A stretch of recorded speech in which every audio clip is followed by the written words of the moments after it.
And we are live now. So welcome everyone. I'm here with my good friend, Amie Devero. Amie and I have known each other for a little bit of time this past year, past couple months, maybe less, part of something called the Remote Work Summit that we were on. We're good friends with Ray Sydney Smith. And she's someone who astonishes me in terms of like her ability to kind of, I'd say, be an awesome coach. She's an executive coach, strategy consultant for startups, and like have a really rich, full life. She's invested quite a bit of her life over the years, going to Harvard and beyond, to being masterful as a coach. And I guess, I personally live the game of having it all, having fun with life. And I see you as kind of having so much of that, such a rich life so far. We'll talk about your background, your history with regard to radio and coaching as well also. But so welcome, Amie. How are you? I'm fine, thanks. Wow, it's a really nice introduction.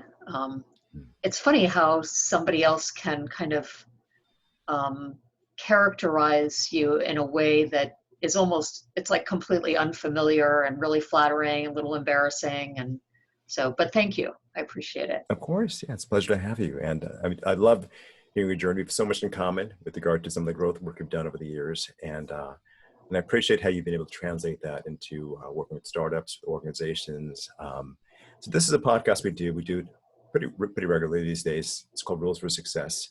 And, I look at success in a certain unique way. It's about, having a really rich, full life in a lot of ways, and fulfillment and progress.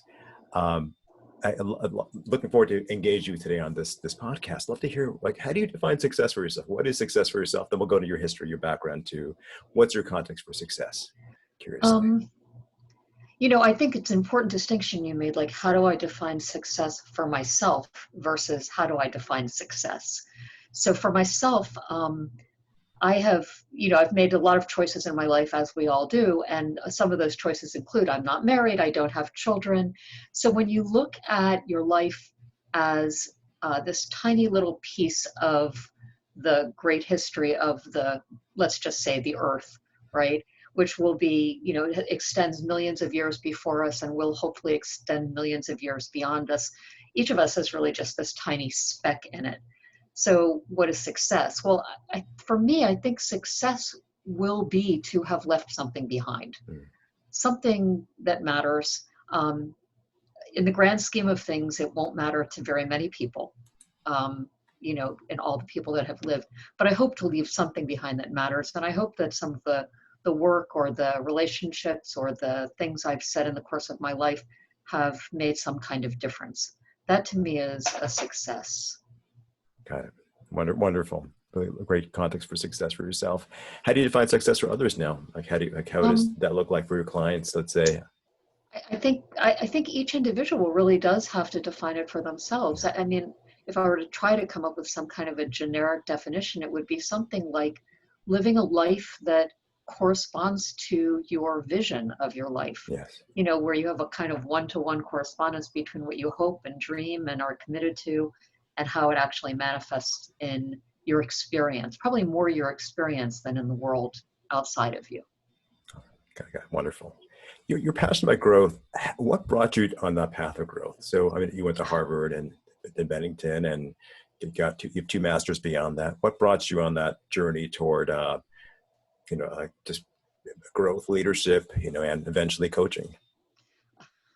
It was a very circuitous journey. I was an extremely unwilling participant in my own personal growth. I did my degrees in philosophy and double degrees in philosophy and biology, but really my interest in academics was in philosophy. I never really, though, applied it to myself, to my own way of being in the world, my own relationships, my own way of communicating, my own family. I really had it like philosophy was a cognitive or a cerebral pursuit, very much outside of personal life. And I was invited by my mom to come to her graduation from the Landmark Forum. This is when it was first made into a one weekend program. She had done the S training in the earlier form and everything else. And I had never done anything, although I had been invited probably from the age of 13 and had lots of extremely critical things to say about it. And I can remember going to that graduation, and the forum leader, he has since passed on, Janindra, who had been a Hindu monk, had meditated in a cave. I mean, he really was impressive. He had, degrees in philosophy. This was a guy who, just on purely superficial qualifications, automatically appealed to my own set of values. And he sat cross-legged at the front of an auditorium in Miami, a giant auditorium, and he said, "Do you have the arrogance to sit here and think that you know what this is, the knowing of which could make a profound difference in your life?" I will never forget that Wow. sentence. Wow. And it was like he had stabbed me in the eye. Hmm. And I thought, holy cow, yeah, I am exactly that arrogant. And it was like an instantaneous kind of recognition Hmm. of my own. I mean, I was young. I was really young. I was really arrogant. I was Yeah. too smart for my own good and too blind to every bit of detritus in my life that I complained about Hmm. being of my own making. Hmm. So that's what started me on that path. And needless to say, I went on, I did all of that work. And, Yeah. you know, the rest is equally circuitous, but history Would you describe nonetheless. it would you describe it as kind of getting the ego out of the way and really finding ways to, like, as you said, right? Like, it's about making a difference in the world, like leaving a positive footprint in the Yeah. world, right?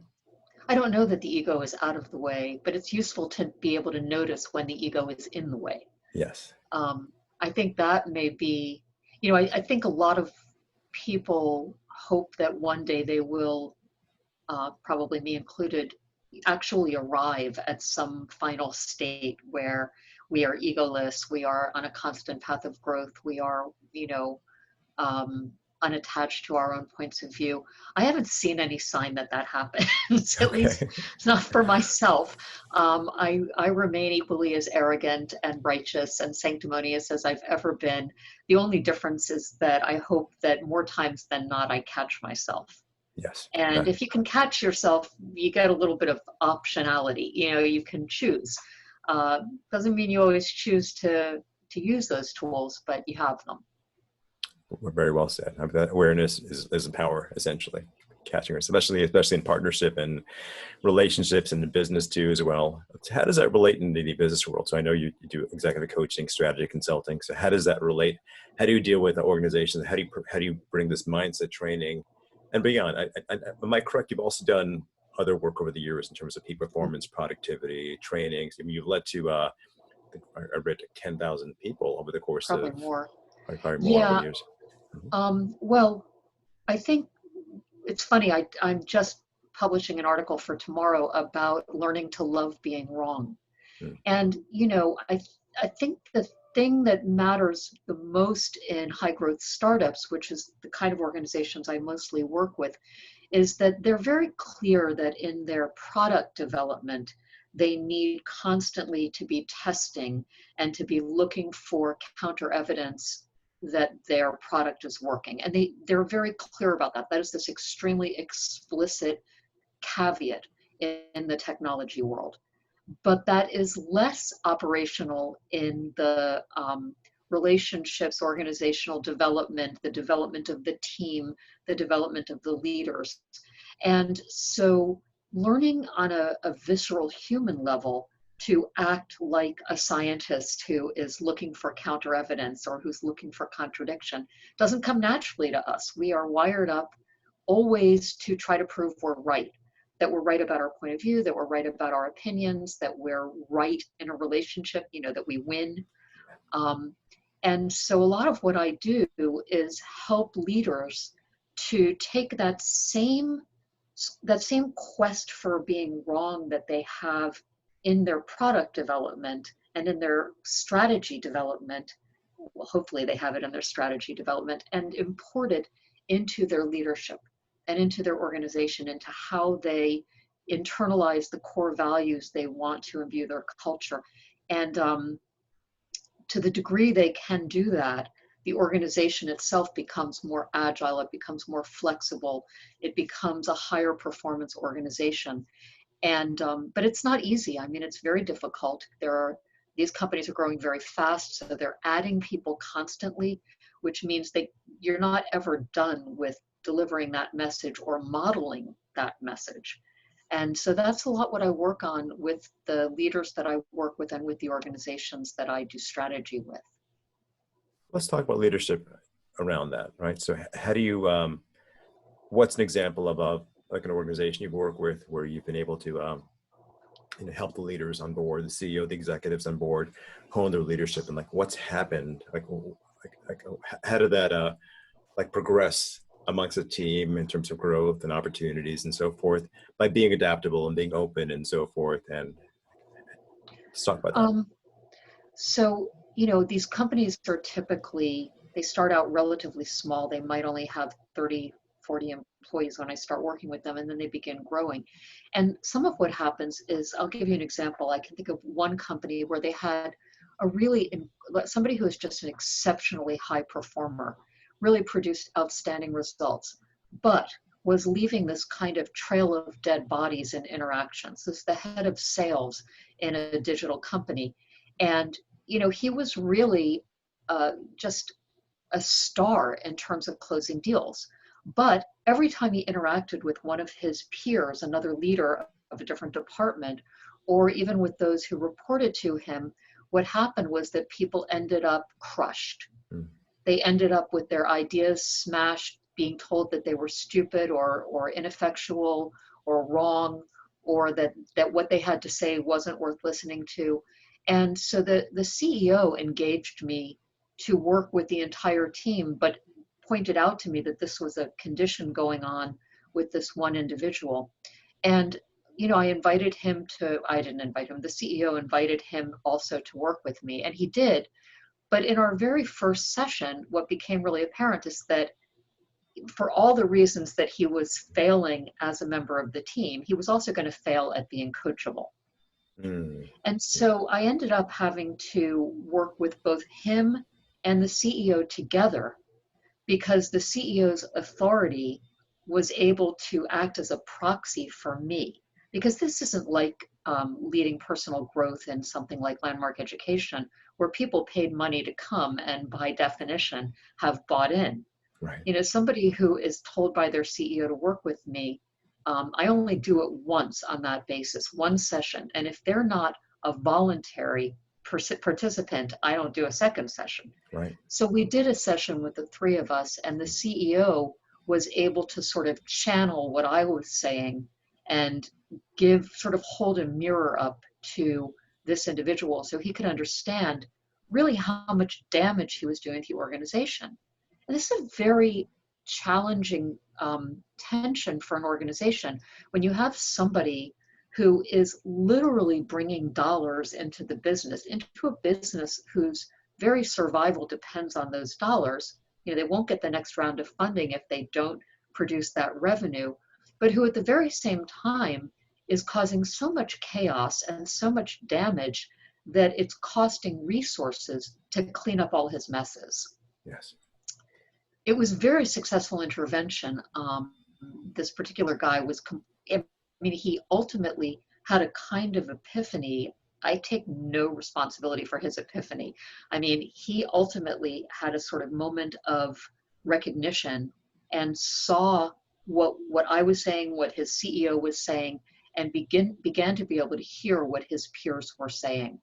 And he really did transform himself, and our subsequent sessions were completely different because he arrived really attuned to learning and developing himself. And he now leads a team very successfly. Awesome. So really great success story. But So it so points to the absolute inarguable fact that coaching depends on the person being coached, yes. much more than on the coach. Yes. Like really being open to like the impact of not being coached, right? Or the specific numbers in organization results not being moved, or how they show up in the face of other people on the team as well also. Absolutely. I mean, if somebody shows up hungry to develop themselves, it doesn't really matter what nonsense I say, they're going to get use out of it. Yes. They're going to find value. I mean, I hope I'm a good coach, but honestly, I have very good clients. Yeah. Well, coaching is about listening, right? Listening to people, their intentions, their dreams, and like guiding them to kind of course correct and make progress toward those things, right? And Hmm. that's all listening. So you're masterful at listening. I could tell from our conversations in the past. Oh, well, thank you. Yeah. Well, given the current climate with COVID going on, right? So, what are some lessons, or what are some things you can relate to people or organizations, whether they're at home, like working remotely, right, managing teams, or even individuals at home, um, aiming to like progress and survive. And I know survive is not really the best word here, because when you're surviving, your focus is on survival, and versus focusing on growth and opportunity and abundance of sorts. What are some like lessons you can like relate to individuals as well as organizations that are aiming to make this all work from home? So for organizations, I think, and in fact, the conference that you and I both presented at, something that is very much on my mind and has continued to be on my mind is the number of things that we have lost by virtue of going to digital organizations. And from the standpoint of senior leadership in large organizations, whether we're looking at Twitter or Facebook or any of these companies that have now gone very public about their intention not to go back to in-person work, they are very focused and very vocal about the addition to the productivity of the company that they're gaining. But what they're not very focused on is everything that's lost. And the things that are lost are less measurable, but will ultimately have what in economics they call a fat tail effect. They will come back later with very detrimental effects that will ultimately affect productivity. Now, what do I mean by subtle things? We forget, because we're not 25 or 27, how much of our social lives and our personality development happened because of informal relationships in the workplace. Mm. Whether it's romantic relationships or acquaintanceships, discovery of movies or friends to play trivia with, or the ways that we learned about popular culture, or became more adept at networking, or more adept at forging relationships with people that we didn't know, or overcoming shyness. I mean, the list goes on and on and on Yes. and on and on. All of the stuff that you suffered through in high school, you Yes. begin to actually flourish in the workplace. When you take that away, there is a ton lost in the way of morale, team cohesion, people's individual development as professionals, personal relationships, the prospects that people have for romantic connections. Right. I mean, all of Right. this gets lost. You know, we're sort of basically saying to this next tier of leadership, to people between 20 and 35, like, you're on your own. You're living at home, sometimes with your parents or with a flatmate, and that is the extent of the social exposure you're going to have, except to your direct teammates with whom you produce results. That's not a life. It's not. That's That's challenging. not a growth Yeah. trajectory. Right. And so one of the really big questions that I think leaders need to grapple with, and I don't have answers to this, I have a few signposts, but I think there's really something to grapple with, which is, how can leaders and how can organizations begin to replace that? How do you compensate your young up and comers with opportunities to forge informal relationships, to have impromptu collisions with Yes. people, to have conversations that have nothing to do with work, but um, that may be illuminating, or that may spark inquisitiveness or curiosity or discovery. All of that is lost right now. Right. Yes. Yeah. So that's a big one. And I can't stop thinking about it, because I can't imagine my 20s and 30s having been sitting alone in my office and doing all of my work remotely. Yes. It's unimaginable to I me. can't, I And can't. I've been a consultant all that time. So imagine if I'd had a real job, you know? Right. Exactly. Yeah, it's hard to imagine, even for like, I mean, whether you're in the working organization, whatever function you have, executives or working with the team, um, a lot of it's lost, and we grow out of those interactions. We grow out of those, sub communications with people and so forth. It's very fascinating. Even kids too, as well. But my daughter, she's 5 this month, and like we're looking at the possibility of her not being in school for the next year. The same way too, and there's just something that's missed there in terms of her ability to connect and engage, and social, you know um, um, um, engagements of sorts, and how that all adds up into her personality as she keeps evolving, versus just our household and so forth. So I think it connects on all different levels, right? And we're always evolving, Absolutely. right? Yeah, so that's a big one. For individuals, I would say the same thing I said to business leaders, not about their organizations, but about their strategies. I think a lot of people, the shutdowns happened, and then everybody tried to kind of adapt their current world to the new reality with the expectation that we're going to come out the other side and things are going to go back to normal. And I think we need to really interrogate those assumptions. Like, I don't know if it's going to go back to normal or if it's going to go back to something else. I don't know if we're going to have a vaccine in a year or ever. We don't really know the answers to these questions. And if we don't really head on confront how much uncertainty there is, it's very difficult to make decisions about what you should be doing in your life.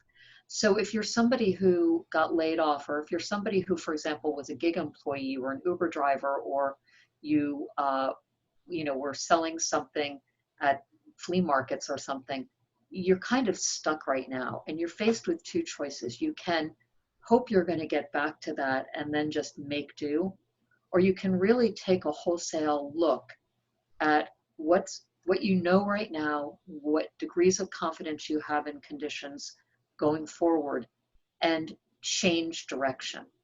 And I think that this is a really great time for people to make significant pivots in order to not survive the pandemic, but flourish as a result of it.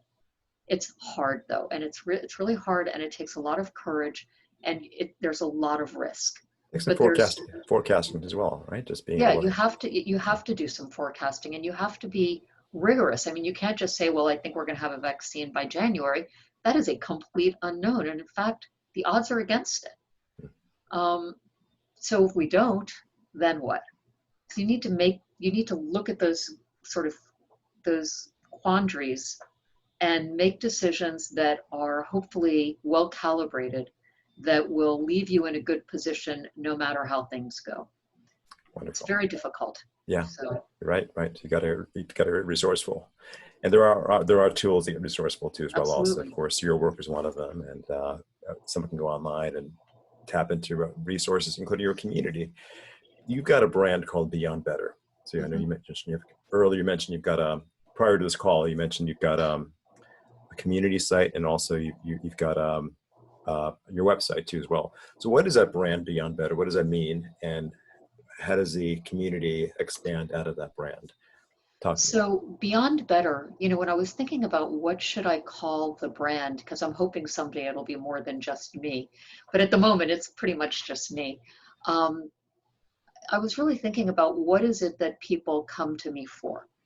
If they come to me for strategy consulting, and in fairness, I often do that with my former business partner, who you also know, Francis Wade, Yes. and his firm is Framework Consulting. Mm.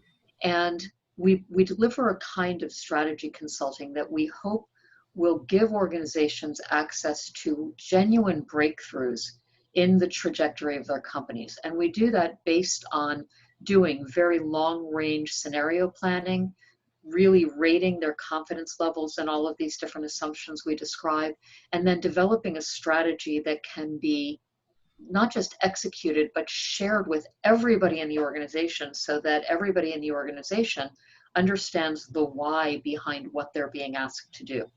The upshot of all of that is that organizations produce extraordinary breakthroughs in their results by having that kind of a strategy that cascades to every human being in the organization. That's a breakthrough. Now, the same is true for the individuals with whom I work as a coach. They're not coming to me to just continue to improve, because most people are improving. Most of us are. We're getting better at whatever we're doing, unless we're just really mired in challenges, because the reality is that if you practice, you get better. They want to have a magnitude of sort of a shift beyond what's predictable, or an order of magnitude increase in their results, or their happiness, or their satisfaction, or the well-being of their organization, or the organization's results. And to get an order of magnitude better requires a breakthrough as well. That usually means a new way of thinking, a new mental model, the application of a new mental model, something like that. So what defines a breakthrough is that it is beyond better. It goes beyond just getting better, hence beyond better. The community is a way for people who are not going to hire me or haven't hired me, maybe they will, I don't know, but it's a free community. It's no algorithms, there's no advertising. I promote some of my own stuff there, but not to the exclusion of anybody else. Anybody could promote their newsletter or their video there if it was germane to the subject. So the Beyond Better community is at www.beyondbetter.online. And it is a community for people who are interested in leadership, strategy, and critical thinking. And that's the subject matter that we talk about there. I host a few virtual co-working sessions. People are free to share articles, to have conversations, to create events. And all you have to do is go and request to join. And assuming you're not a troll, the odds are I'll invite you. Awesome. Awesome. We'll get the link on the site for this is lostrules4success.com, the link beyondbetter.online. And your main site is beyondbetter.io. Got it. Fantastic. Great. So if you want to tap into Amie's genius, you can go to beyondbetter.io and access her there as well also. And if you want to tap into her community and connect with other like minds around this topic of Beyond Better, go to beyondbetter.online. Let me ask you another question. So this is a question I often ask our people I interview.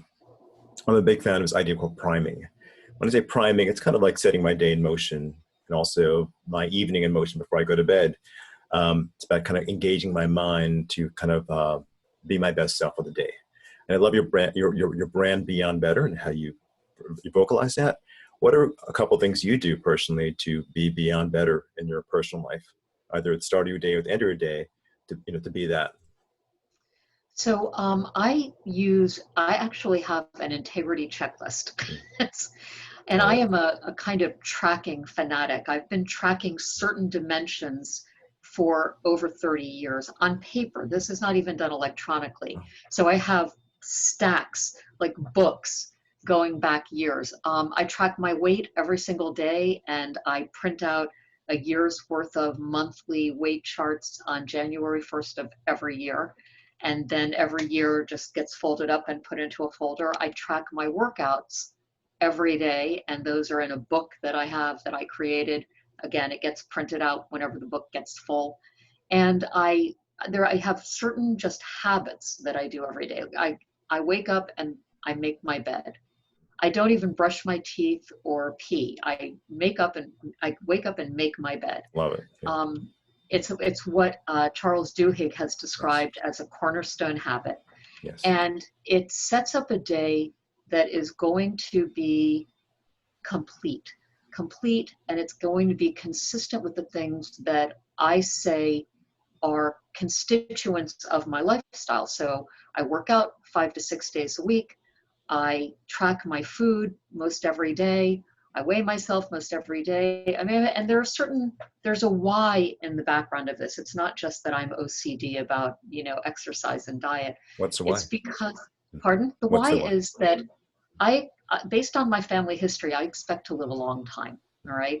Even at the low end, I'm gonna probably live to 90.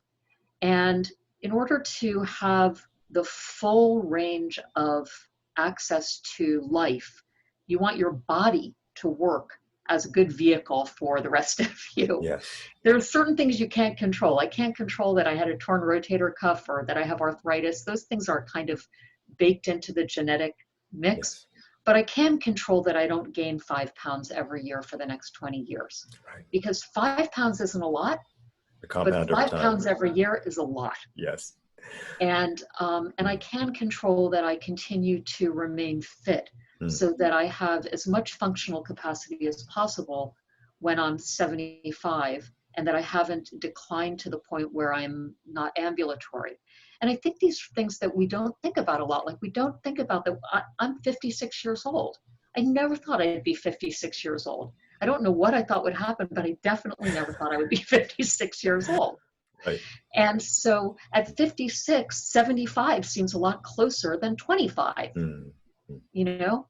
And so it's really important to be connected to 75-year-old Amie Yes. with, so that I kind of am answering to her. Like, Yes. I want, if she were to have a, come back and say like, yo, what were you thinking? Yes. I want to be able to answer and say, listen, I was thinking about it. I swear, I worked out, I watched what I ate, I did everything I could to set the stage for you, 75-year-old me, to have a really good place at that point. It's fantastic. It's an author I respect. It's a great speaker. He wrote a book called "My Game Plan for Living to 156." But he lays out, he's 80 years old now, and started his coaching practice the year I was born in the early 70s, and he lays out his plan, his strategy, and I love it because he's declaring it, he's putting it out there, and now it's having integrity with that, kind of honoring that, because it's now a book now, it's available to people. But I think it's great what you're doing as far as like really planning forward. I really do believe in this game of life, and a lot of the work I do revolves around the idea that life is a game, Mm-hmm. and we have an opportunity to be spectators or play the game. I'm sure you're familiar with the metaphor too from some trainings that we've done, we both have done. And another thing I add to that is we're all peak performance athletes. We're all athletes in this game, and hence we got to take care of our bodies too, as well as our minds, so we can keep performing and showing up at a extraordinary level, and in an organization be able to pass the ball to each other too as well, effectively, and grow as a team, as a community. Just want to add that, but I love your vision for that. So important. I feel also, especially this day and age, for most of us being at home under COVID and so forth, how important it is to find ways to really put that in the forefront, our health, especially. Mm-hmm. Yeah, and our health of our bodies and the health of our minds. I Yes. worry that people don't read books, that people don't read books outside of their comfort zone. Mm. And that's another thing I try to do every day is I read nonfiction and I read fiction. I usually have 3 books going. And, it's just, and I don't do it out of obligation. I do it because I love learning. And I would hate to get to a place in life where I am no longer feeding that hunger. Yes, agreed. Agreed. Any final words, Amie, do you want to leave to our audience watching this? No, I really appreciate you spending the time with me, Joseph. And so I love the name Joseph. I actually have a cousin named Joseph, and he's one of my favorite relatives.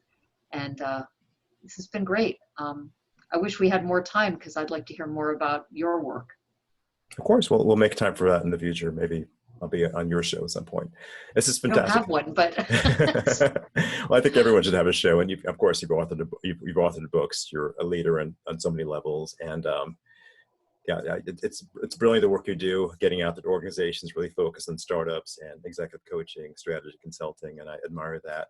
And I think it's important that we all find ways to create less of a footprint in this world. And when I say less of a footprint, I just mean just not take away and add more to the world. That's what I mean by that. And I love what you're doing. I love the whole context of integrity, how you measure things accordingly as well. Also, it's very important. There's a lot of great lessons that our community is going to get out of watching this. My team is going to mind map this to summarize this, and you can access the audio. Cool. Access the audio and the video at rulesforsuccess.com. I appreciate this interview and wish you an amazing week. We'll talk soon. You too. Thank you.